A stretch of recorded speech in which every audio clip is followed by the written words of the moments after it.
Well, hello, hello, hello. And why are we at a theater? Well, my name is William Shakespeare. Oh, hi, Mr. Shakespeare.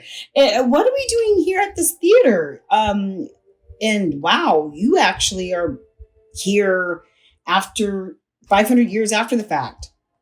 Yes, that is true. I am here. I'm William Shakespeare, and this is my theater. Oh, it's your theater? Yes. Well, I'm glad to be here at this theater with you, William. And I'm happy to have you here on my channel, things fantasy. And I'm just so glad that you can actually be here because I'm wanting to know if you could help me out with something. What would that be, my dear? Well, I'm wanting to know if you could help me explain just the formality of languages and how you can actually build your own language through your writing it in a book through fantasy stories and that sort of thing. I mean, I expect that. I mean, you are like the expert of expertise of when it comes to the tax languages, whatnot. Oh, I am, my dear. I am William Shakespeare after all, and I've written like hundreds and hundreds of plays on my own without any help from anyone. Well, yes. So, do you want to get started? Where should we start? Well, I guess we should start from yes. Where do you want to start, my dear? Would you want to talk about a Macbeth? Or no, actually, why don't we do this? Is it a possibility that you could actually, yes. Why don't we do this? Is it a possibility that you could actually give me, write a script out for me and for my presentation? And that way I could better explain what I want to share with my viewers. Oh, yes, yes, my dear, because I was going to tell you, I'm just so tired. I just don't have the amphora today just to act and to sing and do Macbeth and Hamlet and Romeo. Oh, yeah. Oh, well, thank you. I mean, that would really help me out. Thank you so much. And I'll see you later, William. Yes, my dear. Yes, my dear. Toodaloo. Welcome, welcome, welcome to our formulating your own languages in your own fantasy series and how we go about doing that.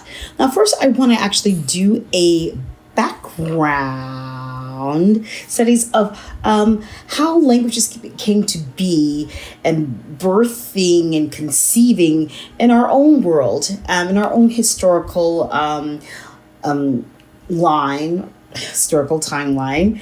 And the languages I want to look at as far as how did these languages just become this very influential, just allowing us to interconnect between building relationships, building families, communities, towns, commerce, that sort of thing, and just pretty much immersing into becoming a staple for hundreds of years, and then just completely evolving into another type of language and amalgamating into another and whatnot. And that's what languages do. They evolve over time and they take on a new meaning each and every time. Or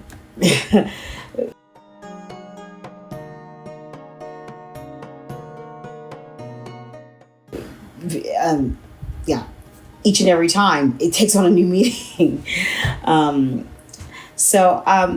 Yeah, I think it's just so important to languages just are these pivotal entities that we take for granted throughout our lives. But I wanted to kind of show you here what I have.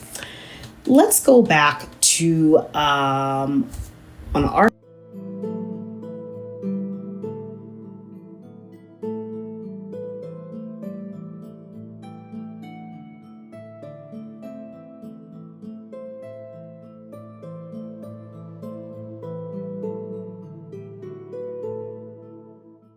historical timeline. What did French sound like? What did German language sound like 1,000 years ago? Again, what did French sound like, and what did the German language sound like 1,000 years ago? Well, here we have to the left is I found a picture of these two early Merovingian, I would say Franc, possibly, very, very late Gaul. And we're talking about here on the cusp of the early, like first, second century. And this is kind of give or take what Frankish or early Merovingian women looked like back in the day during the ending years of the Gaul civilization, and just kind of picking up and emerging into Merovingian. And it's very interesting what the language was like, because if you think of France today, you think of the language of merci beaucoup, bonjour, ça va bien, je sais, je m'appelle Zinkia, combien, 1, 2, 3, 4, 5, 7, bonsoir, bienvenue, and how we, just French definitely is a staple language of modern Western civilization, and it is very well known for several hundred years, and so it's really interesting to know and to really be able to just to kind of wrap that around your head, that the French that we know today was definitely not the French of 800 to 1,000 years ago. Certainly not in the medieval period, and definitely not during the beginning, the onset of the Holy Roman Empire. It was a very different, very different language to hear. It wasn't even French. Let's just say that. Let's speak that. Same thing with the German language. We got our early Germanic tribal guy going here. I would say this is first, second century. German that we know today is definitely not the German that was 1,000 years ago. So we want to ask ourselves, how did these languages come about to be of what the French language and German language that we know now? How did it just emerge and just change over several hundred years? And I'm going to tell you some ways how that happens, how languages change, how they amalgamate, how they become something completely, utterly different, how they just have 3 or 4 influences of 3 or 4 different other dialects or languages coming into one unison.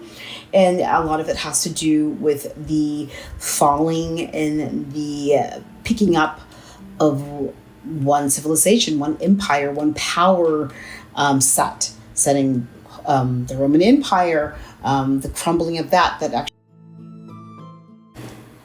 Okay, so welcome back, and continuing on. So I've actually brought up 2 characters here, very possible. The one on the left is actually supposedly, it could be Joan of Arc, maybe St. George. I'm not sure. It gives us more of a French idyllic type of character that I want to see about working with. Work with it as far as comparing the character on the right, which is a new conceived character that you could actually write in your fantasy series. Very fresh, clean off the palette, And I'm going to actually show you what we're going to do with this character on the right. So as you're going to be seeing here coming up are just 2 or 3 like example blocks of language.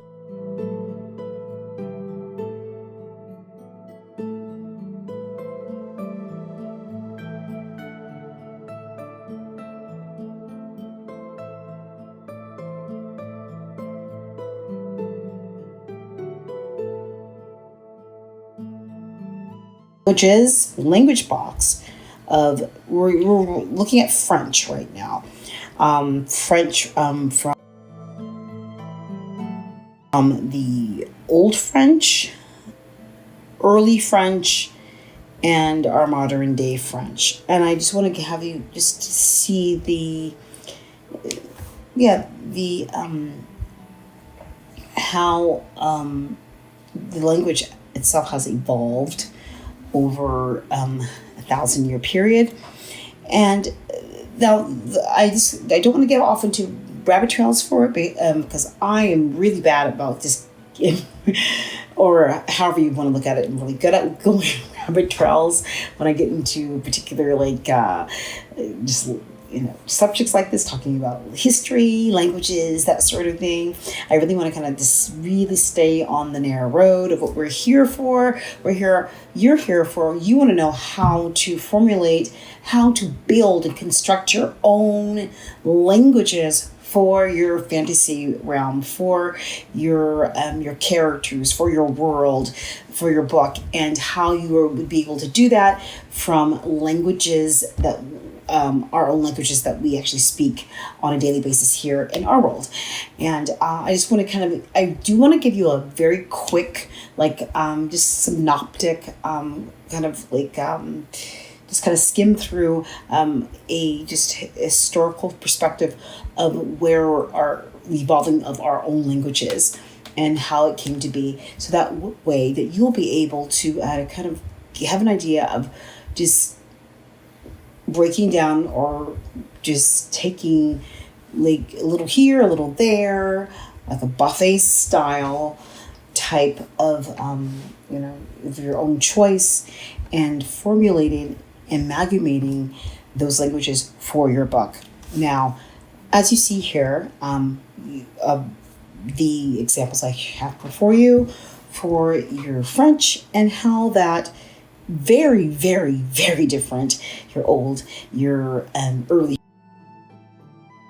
French and your modern day French we speak now are just, they're different, especially our modern day versus like your older and your early French. And like I said before, I will tell you, how did this come to be? How in the world did this language just change so abruptly? Well, they didn't change very abruptly like this. We may think that, it changed abruptly like that. No, it did not. Gradually, very gradually. And one of the ways languages do change in a gradual motion over time is through just power states of one power being obliterated through migration, through immigration, through conquest, through force, coercion of having to speak another language when you are a captive in a particular country that may or not be yours. You are under an indentured power that you have been what the Romans did for several hundred years was they conquest and they brought back slaves and servants, and you were coerced and to learn another language. You were forced to drop everything that you knew, or maybe possibly not drop your mother tongue, but you very well just took your mother tongue and maybe amalgamated it into the new language that you would be speaking under that tyrannical type of habitation. You that's really interesting how languages are birthed that way. You just keep it hidden in your pocket, in your back pocket, but enabled when you speak to your peers or people who may be from that same region that you were in, from that same region of Gaul that you were under captivity under Julius Caesar. He brought you back and bought all the booty or whatnot, and you're here in this very Roman civilization, and you are intermingling people from the Middle East, from Judea, from North Africa.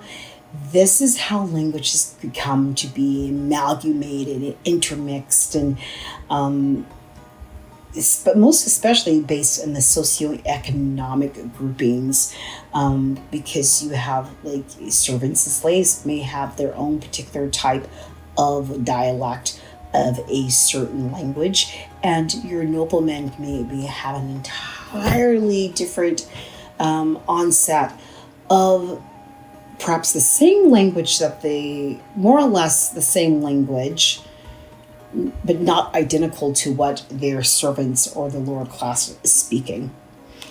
And there's definitely, that's obvious factors to that. So these are things that you really have to keep in mind when, as a fantasy writer, building your world, building your realms, building your characters. If you are, you like I said in my last video when I'm talking about maps, my map video, please go check that out. I have a link for it for you here. That you just don't want to write a facsimile story, something that you just copied from a 2D. You want a very well-rounded, 360-degree, well-rounded, tangible, tactile world of consistency that makes sense, that is just, you don't want any loopholes. You certainly don't want any loopholes in your character arcs, most definitely. And ways of that happen for you, that not to happen, is for you not to have any loopholes or just a real solidified, tight world building. And part of that world building is what I'm talking about is language, is how characters respond to each other, how they interlink, how they connect, building that connectivity to each other. And how do they build that connectivity towards each other? What are the things that make these parallels that just allow them to bond? Yes, through different language. And that doesn't even have to be like through text language. It can be through hieroglyphics. It can be through pictographs. It could be through, like I said before, telepathy. So just looking at this, giving you an example, this is for the French.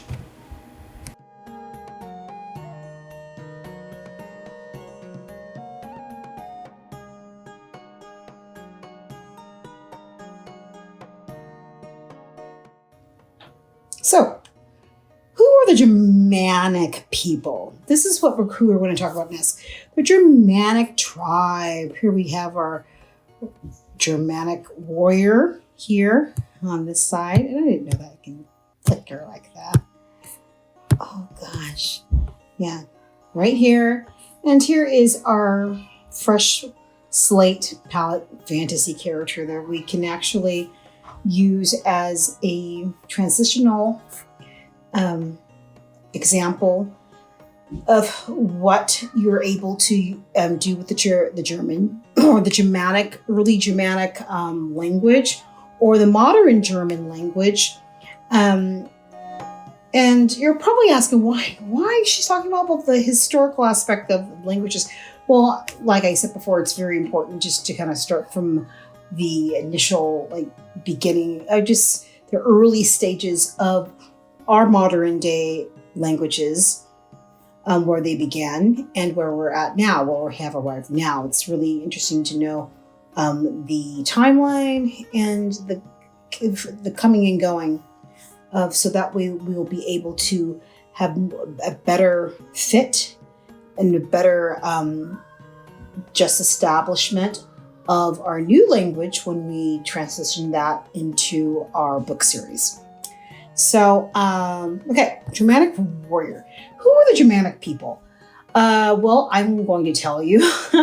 The Germanic people, the Germanic tribes, early Germanic tribes, we're talking about like on the cusp of the, just like the late, I would say,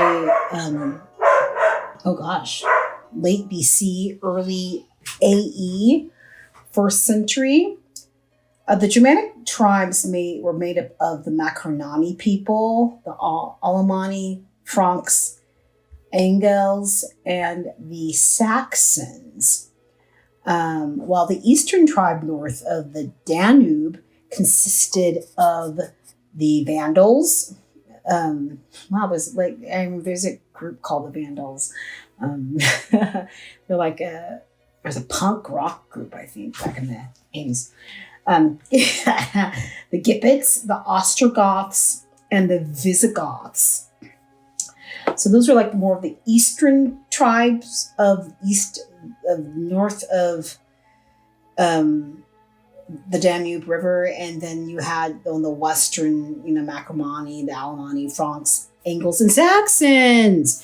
So, who in the living world were these people? I'm going to tell you guys, I really don't have that much knowledge in regards to Germanic tribes, and I really want to. I would love to read a really amazing book on the history of Germanic tribes. If any one of you know of a great book that I could actually just pick up and just kind of give like a read, whatnot, or a documentary that I can find out more about the Germanic tribes and who they were, whatnot, that would be awesome. But I did do a little research for this video that I'm showing you now, so I do know just comme ça, a little bit. These people were not, I want to really make this clear, the Germanic tribes that I just mentioned, they were not Vikings. They were not Vikings. Vikings were a completely different people. They were not in any way, shape, or form connected to the Vikings. Let's get that clear. In my research, I was just reading from a source, not only the North Germanic or Norse peoples who became our Germanic tribes Vikings. No, because you have the Swedes and the Norwegians, the Danes and the Icelanders. Those are the peoples who are actually authentically considered as Vikings. Let me mention again, the Swedes, the Norwegians, Danes, and Icelanders. So, if you happen to, so I just want to make that clear that these people, the Swedes, the Norwegians, Danes, and Icelanders, they were, had their own distinct languages, and they were of the, Viking, people. Now, understand this, within the Vikings of all of these Scandinavian groups that I just mentioned, they have very distinct, differentiations between them. They were not all the same. They were incredibly distinct. They were very different and very varied from each other. And even within their cultures of, there were subcultures within to each his own and so on. So, so as far as like for the Germanic tribes, looking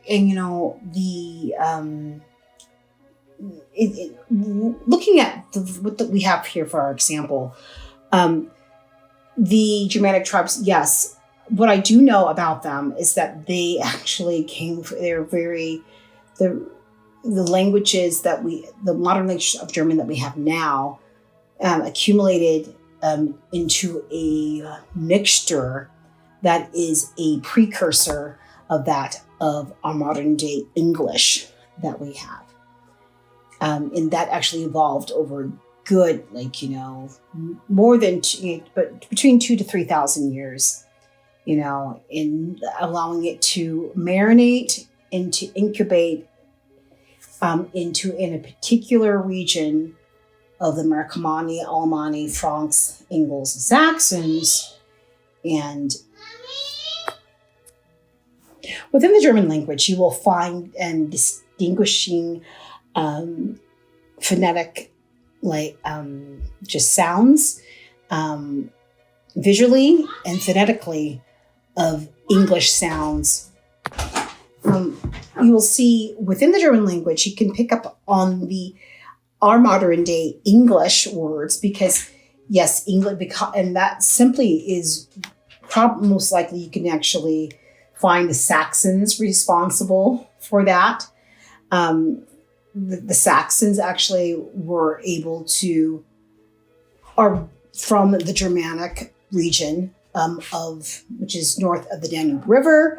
They came over in conquest to the British Isles and amalgamated with the Celts and the Bretons there. And by the way, therefore, just bringing up and acclimating the language of English. So, there's just, and then you also have the French language. We have the French language, which is quite inspired by the English language. We find many words that we have actually borrowed. There are very clear distinctions that you will find in the French language. Words that we have borrowed. Yes, we have borrowed a lot of French words that did have translated over, and the reason that is because the Battle of Normandy, the French brought them over to the British Isles, and therefore, that's why we use them today. And they never actually, they never broke down or were watered down. They were kept as pure vocabulary. Now, my theory is that there is probably most likely more French vocabulary that was like this over a particular, time period, during the early Middle Ages. And most likely it stayed that way for maybe 200 or 300 years. There was just a very Frenchified vocabulary system. But I think once, the Crusades happened, whatnot, and a lot of just the British, the English, soldiers kind of going back and forth to east, to Judea, to North Africa. I do think that's when a lot of the French vocabulary started to break away and become more going towards more of a just a British, early English language, and so on. So see here, I'm going to put up some puppets here. I already have my puppets here. I'm going to put up some. You're going to see some word blocks here of just descriptions of just some German, lingo over here, and how I'm going to just formulate and transition and do a borrow and take, like I'm going to do with the French language, so that you'll be able to see a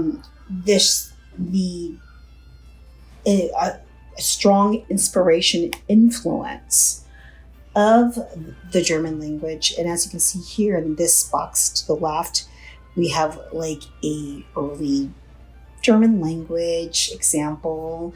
Here in the middle, we have a modern day German example. And here, all the way over here to the right, I'm putting here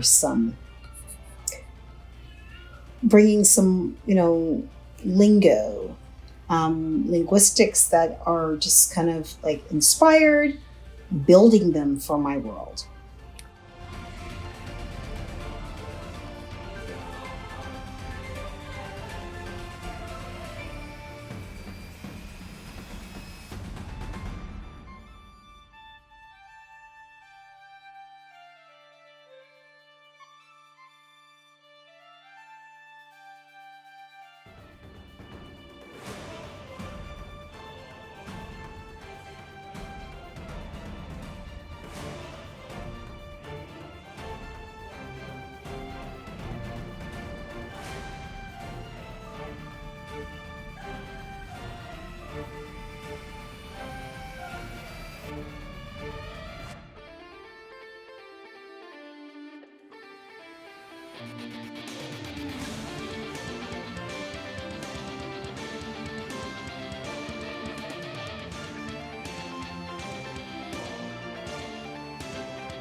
Hi guys. Yes, thank you so much for watching my video.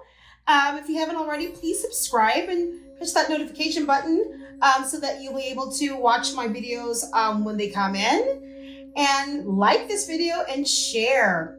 Thanks so much for just joining me for all things fantasy.